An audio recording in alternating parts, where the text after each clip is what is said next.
อันนี้คือแทนเมียเนาะไอ้เนาะ อันนี้เป็นเฮือนของสาวสวรรค์นะทุกคนบอก ดาวไทยได้ยังมาเด่นน้ำจังฮอตเชนโปนแหละ หนุ่มไทยมาหาแต่ใดก็เยี่ยมแล้วเนาะหนุ่มไทยคือดวงใจสาธุวะ สบายดียามเที่ยงพี่น้องเอ้ยตอนนี้ก็อยู่ที่หมู่บ้านสะมึกทุกคนเป็นหมู่บ้านตะกอก็จะได้ชมบรรยากาศตอนเที่ยงทุกคนก็สิเลาะบรรยากาศตอนเที่ยงนะเอานี่คือภาพบรรยากาศในหมู่บ้านพี่น้องเอ้ยทางนี้ก็คือทางไปเมืองนองเด้อพี่น้องเด้อทางนี้คือบรรยากาศในหมู่บ้านพี่น้องเอ้ยทางนั้นปู้เด็กหน่อยเขาเจ้ากะ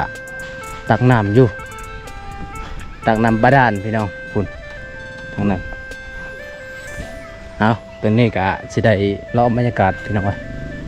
แต่ว่าในหมู่บ้านสาวมึกนี่ยังเป็นยังเป็นหมู่บ้านที่แบบเป็นแบบดั้งเดิมอยู่ทุกคนเลยนี่เวลาเราจะมาเฮือนมาศาลอยู่ในหมู่บ้านนะพี่น้องก็จะมีฟืนเป็นยังมันก็แปลกหลายพี่น้องเอ้ยเพราะว่าเห็นบ่ฟืนตัวเก่านี่คือแบบฟืนตัวเก่าเนี่ยเขาเจ้าบ่ได้ใส่เห็นบ่จนมันจะเปื่อยเลยพี่น้องเวลาเขาเจ้าเอาไปดังก็คือเอาไปดังตัวไม้นี่แหละเห็นบ่จะเอาแต่ตัวไม้ตลอดแต่ว่าตัวทางลมนี่ก็บ่ได้เอาได้เห็นบ่นี่มันก็แปลกหลายพี่น้องเอ้ยปกติเขาจะเอาตัวที่ว่ามันตัวมันด้นแล้วพี่น้องตัวมันด้นมันเก่าแล้วอันนี้ตัวได้มันไม้แหละเอาตัวใหม่มาดังทุกคนเลยฮอนหลายเหมือนนี่นะในหมู่บ้านสาวมึกพี่น้องหมู่บ้านตะกอฮอนหลายพี่น้อง2-3 มื้อโอ้เกือบเป็นทิศแล้วพี่น้องเอ้ยมันฮอนนะคุณโอ้เพื่อนบางใหญ่แต่ว่าหลังคานี่ยังบ่ทันได้แล้วพี่น้องโอ้ฮอนขนาดเลยนี่ทุกคนคือวิธีชาวบ้านทุกคนเลยตอนเที่ยงก็เอาฟืนมาแต่หายแต่หน้าก็เอาฟืนมาเลยบอกฟืนกับกองไว้ในตารางพี่น้องก็คือฟืนดำๆนะเป็นฟืนน้ำมาแต่หายเลยโอ้อันนี้คือแทนเมียเนาะไอ้เนาะ ปกตินะแถวเอา แถวชนบทนี่ก็คือจะเป็นผู้หญิงได้หาแต่ว่าอ้ายเพิ่นนี่ก็ซอยเมียเพิ่นทุกคนเฮ็ดหน้าที่ซอยเมียแล้วก็เอาฟืนอันนี้เป็นเรือนซานของอ้ายเพิ่นแล้วทุกคนนี่เห็นบ่เป็นเรือนซานของเพิ่นป้าเรือนแบบดั้งเดิมเลยพี่น้องเอ้ย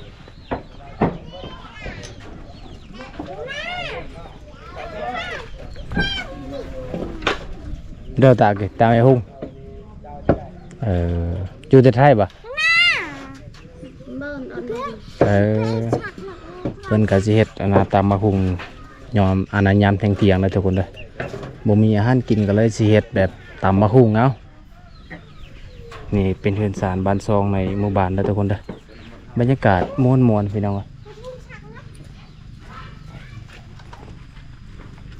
ป้าแดดขนาดเลยพี่น้องมื้อนี้นะอันนี้เป็นในหมู่บ้านตะกอนเนี่ยทุกคนก็คือหลังคาเรือนก็เป็นแบบดั้งเดิมแล้วทุกคนเลยยังเป็นแบบดั้งเดิมอยู่คือสมัยโบราณเลยพี่น้องเห็นบ่นี่ถ้าผู้ใดอยากมาเที่ยวมาชมก็มาเที่ยวได้ทุกคนโอ้อันนี้เป็นเส้นทางรถด้านเนี่ยป้านี่เป็นสวนมะเขือส่วนน้อยๆพี่น้องเลยนี่กามักพี่น้องเลยเอาเลาะบรรยากาศต่อพี่น้องเลยเพราะว่าแต่ว่าเห็นน้องๆเห็นผู้สาวกะสิได้ถามเพื่อนพี่น้องเลยว่าอยู่นี่เย็นเนาะเย็นดีทุกคนเลยมื้อนี้ก็ไปกับทีมงานเขาคือกับอันนี้ปัจจุบันเลยได้ร่างขาเหินนี่นะอยู่นอกสุดเลยพี่น้องนี่ทุกคนมาพอน้องสายเพิ่นกินยังเลยเด้อจ้ะโอ้ ระหว่างเลย ได้บ่เนี่ยตีบ่ซะตีซะตีจะโดยกันรบว่าเบิ่งอาหารนี่อาหารมีมา ชนะเหมือนดงเลยชนะเหมือนดง con làm มันนานไหมก็นานเหมือน con chuột ปูไหมเอาทุกคนอันนี้เป็นเนื้อสารของน้องบนเด้อเห็นบ่นี่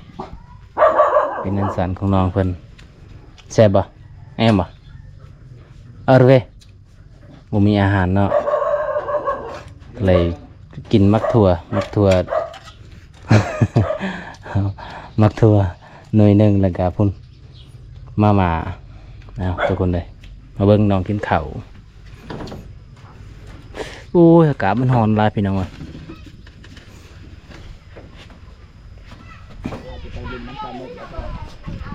อันนี้เป็นเฮือนของสาวสวรรค์นะทุกคน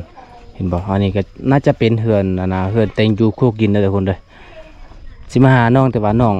ไปหายไปนานแล้วทุกคนก็เลยบ่ได้พอน้องนะป้าขออนุญาตขึ้นเฮือนเพิ่นทุกคน แต่ว่าตอนนี้พ้นนำบ่ได้อยู่แต่ว่าขออนุญาตขึ้นในศาลก่อนอันนี้เป็นคันไดแบบดังเดิมทุกคนเลยนี่ทุกคน เห็นบอกเขาจะเอาปลูกผักนี่ทุกคนอันนี้จะเป็นผักหอมได้พี่น้องไว้บอกเพิ่นปลูกในไส้คุก็มีประโยชน์จะได้เขาเจ้าบ่ได้ปะบ่ได้ทิ่มได้ส่วนเราจะเก็บไว้มาปลูกผักปลูกผักบัวทุกคนเลยอันนี้ก็เป็นเฮือนซานของสาวสวรรค์ทุกคนแต่ว่าบ่ได้พอน้องก็อาจจะได้เลาะบรรยากาศต่อทุกคนเลยเพราะว่ามันร้อนหลายทุกคนโอ้ยกองกับบ่อยากฮับบ่ได้แล้วทุกคนเลยปุ๊ทางนั้นหมู่บ้านนี่ก็เป็นหมู่บ้านที่ว่ายังเป็นแบบดั้งเดิมอยู่ทุกคนเลยยังเป็นบ้านที่ว่าทุกอย่างหลายในหมู่บ้านเสมึกนี่นะนี่ก็คือหลังคานี่คือสุดยอดเลยทุกคนเลยป้าผู้สาวน้อยพี่น้องเลยนี่ผู้บ่าวก็ไปนำเนาะ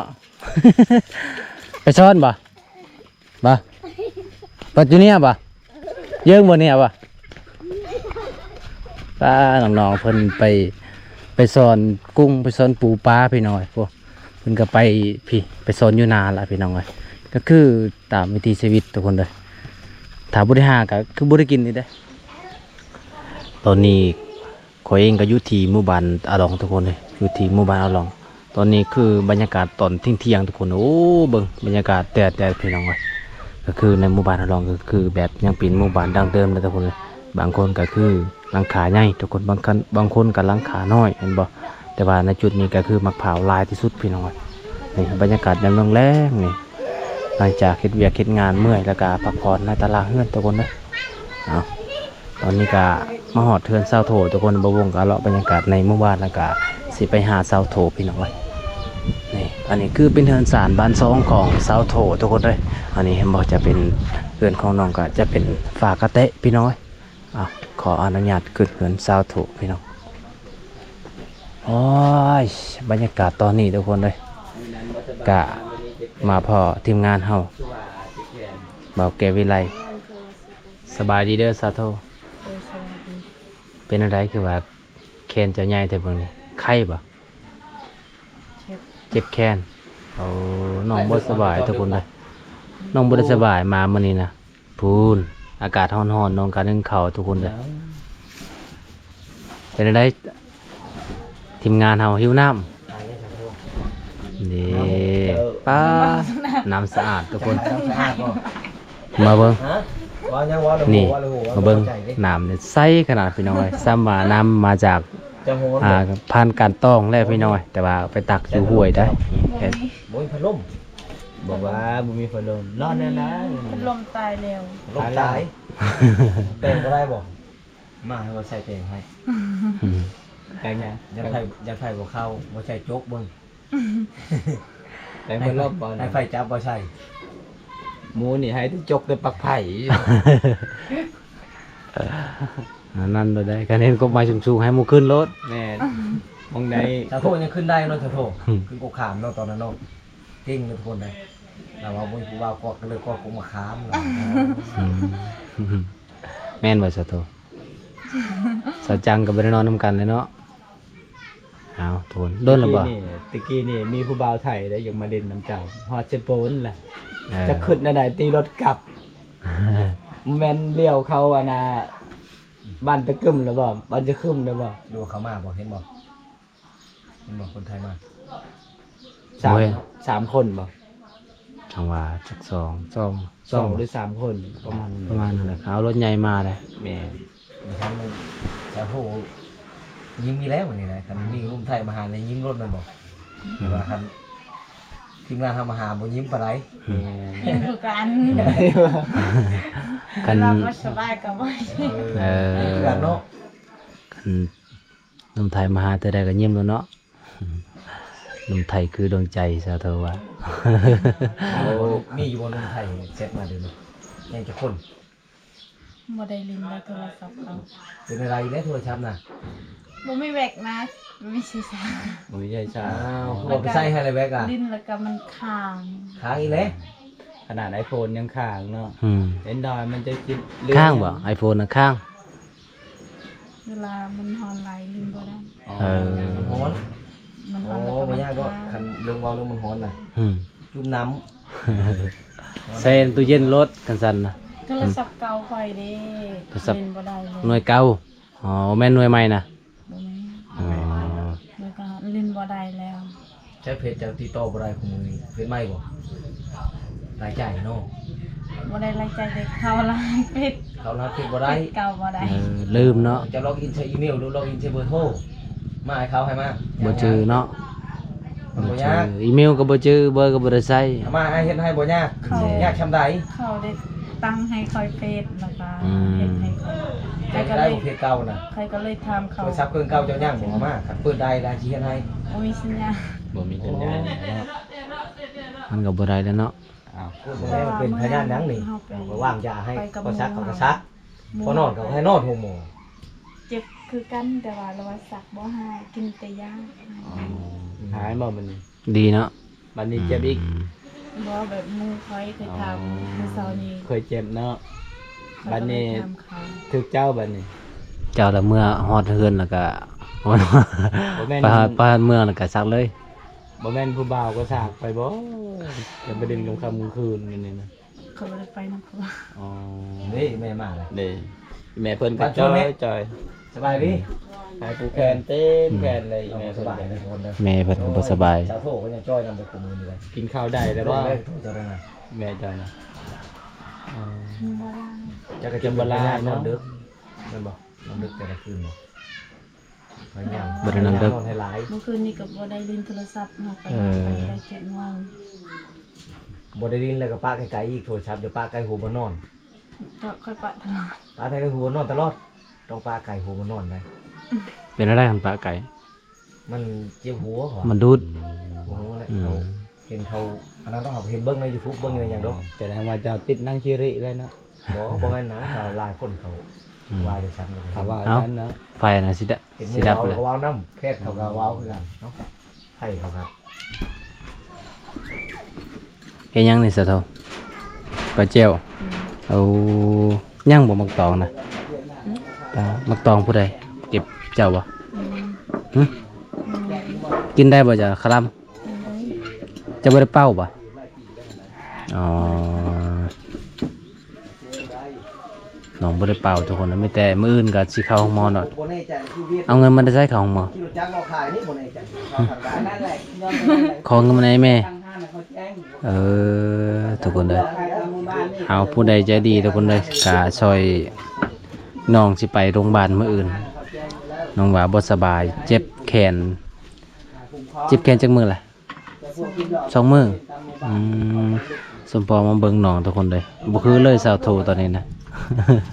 เปลี่ยนสภาพเลยจ้อยเนาะ น้องบ่ค่อยสบายเลยทุกคนนี่แม่เพิ่นก็บ่สบายพ่อเพิ่นก็บ่ได้สบายนํกันแหละทุกคนเลยนี่แม่เพิ่นก็จ้อยเป็นอะไรสุกแล้วบ่เข้าใจนะยังบ่ได้สุกอากาศร้อนหอนพี่น้องวะสุกแล้วบ่เอาตอนนี้ก็น้องก็สิได้ช่วยเขาเลยทุกคนเพราะว่าเขาก็สุกแล้วอายขึ้นเลยพี่น้องวะ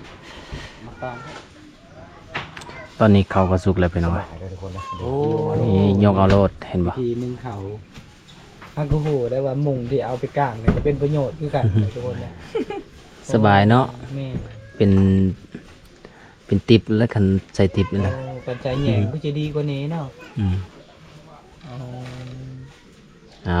ตอนนี้เรียบร้อยพี่น้องบ่หอม อมเนาะข้าวไห้หรือว่าข้าวนาข้าวซื้อห้องเช่าเขาซื้อเถอะ ของเซาข้าวซื้อ เช่าบ่นอนเนี่ย ซื้อตลอด เช่าบ่นอนเจ้า บ่ได้เซาแล้วเนาะเหินตัวเองเนาะ เรางง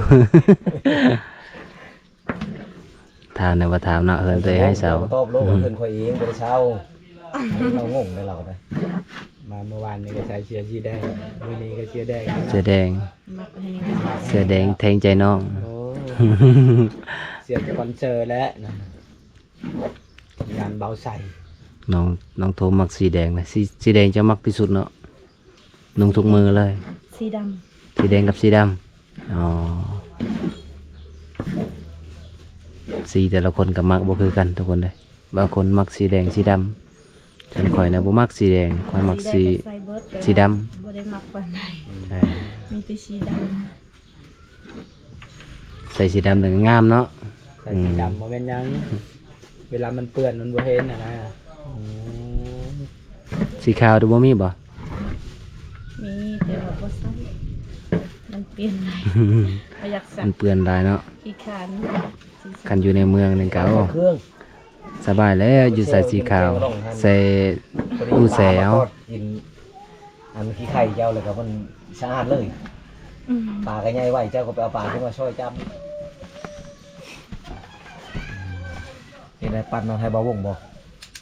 ไปให้น้องบ่ อีแม่ พี่แม่ แม่เจ้าติด1ต่างหากพ่อเจ้าก็ติด1ต่างหาก บ่กินมีแต่อีแม่กินกับเฮาบ่ได้ เออ อีแม่กินยา พี่แม่น่ะกินผู้เดียวเราเนาะเบิดอยู่บ่หมดสำนันน่ะไอ้แม่กินน่ะ บ่เบิด บ่เบิดพี่แม่ก็จอยพี่น้องเอ้ยผู้ใดมียากะฝากให้สะโทนให้พี่แม่เพิ่นตุ้ยคืน จังหวัดก็อีพ่อก็ไปบ้านชื่อ ไปเฮ็ดหยัง เอาหมู เดี๋ยวหมู จำพี จำอยู่เลยก็คือพีลายแท้ จับไล่แล้ว พีหยัง พี่กินก้อย พีหยังเจ้าโทษ พี่อยู่ให้ พี่อยู่ให้อยู่หน้าอืมพี่อยู่ให้อยู่หน้าพี่ปีนี้แหละพี่น้อง มันบอกว่าจะกินหมูโอ้สาโทนี่คือชื่อช้างกับผีได้เลยทุกคนเลยมันก็บอกสาโทว่าจะกินหมู บ่บอกเลขเนาะบอกเลขก็กินแล้วได้งัวถึงจามตัวตรงนี่ แต่เล็กนะมันบ่บอกเนาะ ตามความชื่อเลยทุกคนเลยตามร้านเฮาชื่อนั่นนี่แหละ แต่ว่าเจ็บเป็นนี่มันบอกแต่ว่าคอเล็กคอเบอร์นี่บ่บอก มันก็แปลกแนวนึงเนาะ ของคน ขนาดเป็นผียังชัวร์เนาะ